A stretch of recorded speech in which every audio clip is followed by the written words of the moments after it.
Hello friends, आपका diplomat में आप सभी का फिर एक बार स्वागत है। दोस्तों, अब तक के वीडियोस में हमने देखा डिप्लोमेसी, स्ट्रेटेजी और इससे अलग अलग जुड़े हुए पैरामीटर्स, जैसे कि एक सिचुएशन को एनालाइज कैसे किया जाता है, अपने प्रोफेशनल और पर्सनल नेटवर्क का इम्पोर्टेंस क्या है, reading between the lines and so on. दोस्तों, मान लीजिए इन सारे पैरामीटर्स को आपने समझ लिया और उसके ऊपर आपने अपना एक्सपर्टाइज कायम कर लिया। किसी एक सिचुएशन को पकड़कर उसको समझ करके उसके लिए आपने सारी स्ट्रेटेजी और डिप्लोमेसी फॉर्मुलेट भी कर दी। लेकिन अगर आपको अपनी डिप्लोमेसी इम्प्लीमेंट करनी है, एग्जीक्यूट करनी है, तो आप कैसे करोगे? दोस्तों, उसके लिए चाहिए कम्युनिकेशन, बहुत अच्छा communication. After all we are dealing with people. दोस्तों, तो एक फॉर्मल एनवायरनमेंट में कम्युनिकेशन का क्या इम्पोर्टेंस होता है, उसके क्या क्या मायने होते हैं, अलग अलग क्या क्या मीन्स होते हैं, व्हाट आर द टाइप्स, इसके सारे अलग अलग पहलू हम आगे आने वाले वीडियोस में एक्सप्लोर करेंगे।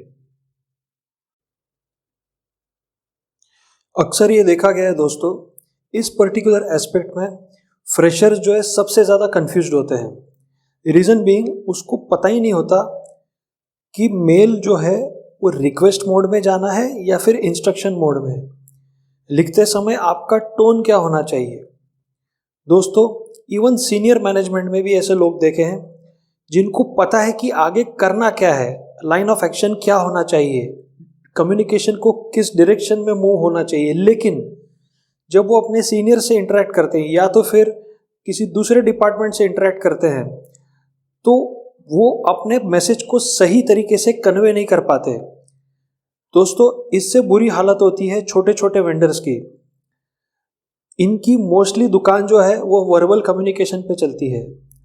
हार्डली 50 से 60 जब मेल उनको भेजे जाते हैं, उनमें से किसी एक या दो का जो है जवाब आता है। दोस्तों, इसमें आपका जो इमेज है वो बहुत ही गलत इमेज बनता है, आपको बहुत नुकसान होता है, जो शायद ये छोटे वेंडर जो है रियलाइज भी नहीं करते। अगर इन नुकसान की बात करें दोस्तों, सबसे पहला सामने वाला बंदा आपके लिए ये सोचता है कि ये बंदा गैर जिम्मेदार है, इसको काम की पड़ी नहीं है, राइट। दूसरा नुकसान, वो आपके लिए ये सोचता है कि इनको जब पेमेंट चाहिए तभी वो मेल का जवाब देता है। तीसरा नुकसान ये है कि सामने वाला अज्यूम कर लेता है कि इनको जो भी कुछ लिखा गया है वो ये इन चीज़ों को एक्सेप्ट करता है। दोस्तों, जाने अनजाने में ये छोटे वेंडर्स बहुत सारे मिस्टेक्स कर देते हैं। इससे भी ज़्यादा सीरियस इश्यू ये है कि जब वो सही भी होते हैं तो वो अपने क्लाइंट को सामने लिखना नहीं चाहते, ये सोचकर कि सामने वाले के साथ रिलेशंस खराब हो जाएंगे, जबकि ये बात गलत है। दोस्तों, अगर आप सही तरीके से अपने ओपिनियन को, अपने अभिप्राय को रखते हो, सामने वाले को आपकी बात सुननी भी पड़ेगी और समझनी भी पड़ेगी। दोस्तों, अच्छे कम्युनिकेशन स्किल्स का यही महत्व है। यकीन मानिए दोस्तों, what ever the situation is, reply देना आपका अधिकार भी है और जिम्मेदारी भी। दोस्तों, अगर सही लैंग्वेज में अगर आप ड्राफ्ट लिखते हैं, टू द पॉइंट लिखते हैं और सही रेफरेंस टू कॉन्टेक्स्ट में लिखते हैं और सही टोन के साथ, आपको कोई कुछ नहीं कर सकता। हाँ, कुछ चीज़ों का आपको ध्यान रखना बहुत ज़रूरी है।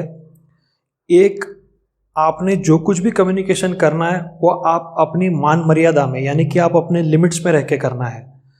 दूसरा, हमेशा पोलाइट टोन में। तीसरा, हमेशा टू द पॉइंट।